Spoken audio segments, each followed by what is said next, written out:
nasty hit and run situation on this newer Tesla Model Y. This thing's only 1 year old. This customer was trying to find options to basically keep from replacing this panel and repainting, and we gave them just that. Stay tuned. So we got to think safety when we're working on EVs. We have to disconnect the low voltage and high voltage batteries on this vehicle to ensure that we do not have any accidents while working on it. There have been some recorded incidents where people actually have died working on EVs. So there's a sequence that we have to follow. Basically, on this particular one, we disconnect that low voltage first and then the high side. And then when all the work has been performed and we want to reconnect everything, it's the opposite sequence. So when all that's said and done, we want to put tools to the back side of this panel. I got a little access hole right there we're going to be using just for some fine tuning purposes. But majority of this is going to kind of be bulked out with hot glue pulling techniques, which we'll demonstrate here shortly. You can see how nasty that damage is, kind of pushed in there, very deep, kind of stretched dent on the back side there, very obstructed from behind. It's a little tricky, and it's got different pathways and corridors we just have to get tools through. And we're going to, like I said, do some glue pulling. This is our setup here.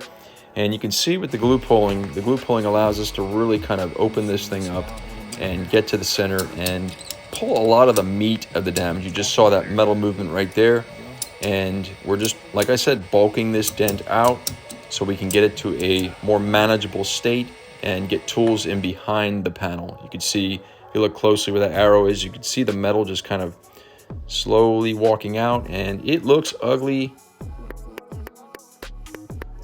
But this is very common on a repair like this. We're just essentially trying to bring everything high so that it's kind of sitting out and bulked out high, and then we go in and kind of sculpt it back to its original state using these specialized knockdown tools from the outside. And this does have some paint damage. Customers fully aware that, there's areas on this panel that have some paint damage from the impact, but they were just happy that we were able to fix this panel without having to do any kind of repainting or replacing of parts.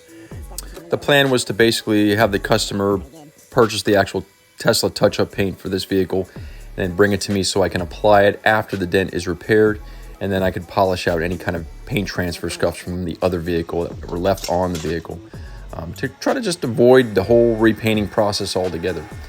You can see this is one of our tools we're using. This is a Dawn Gray Ultra tool. It's great for getting in there and actually just doing some very fine tipped tune pushes. Towards the finishing stages of the repair, we're breaking out what's called a blending hammer. The blending hammer allows us to get some distance back so we can really see and hone in on any kind of highs or lows that are in the area. Basically just blending everything together at the end. And here we are applying the Tesla touch-up paint, and the customer was aware touch-up paint is not for everyone or a perfect solution. It's more for just taking your eye off any kind of bare metal in the area that may be exposed, and we just hit it with a little bit of primer and then touch it up with that touch-up paint. After all the polishing and touch-up is applied, we get to this result here, and this is 100% done with paintless dent repairs. About a 13-hour repair time, and this car remains unchanged and all original paint and parts intact. Thanks for watching.